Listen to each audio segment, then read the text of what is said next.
I'm in Amplitude, our e-commerce demo site, where about half the shoppers who add an item to the cart never reach checkout.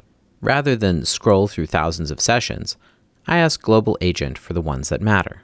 I type "Show me session replays" where users showed frustration before dropping off at checkout. It returns a set of sessions, and I'll open one where the shopper reached the billing form and left without buying. The replay plays back exactly what the user did.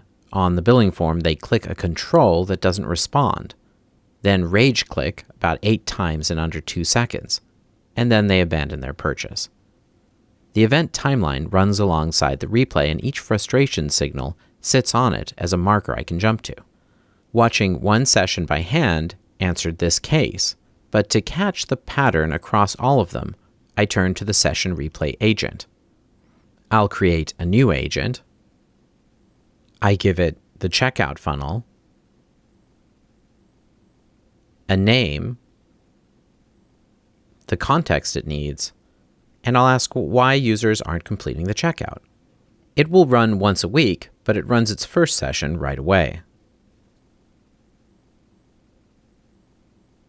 It analyzes the sessions in that funnel and returns a short list of friction patterns, each with the specific replays behind it, so I can open them and confirm what it found. It found rage clicks or hesitation on the payment form. Users are scrolling up to reread shipping costs or return policies. People are abandoning the form, getting error messages, and also users are comparing prices, switching between multiple tabs. Its conclusion is that the drop from cart to purchase is a sign of unexpected costs at checkout, and it points to the replays above as evidence of this assertion.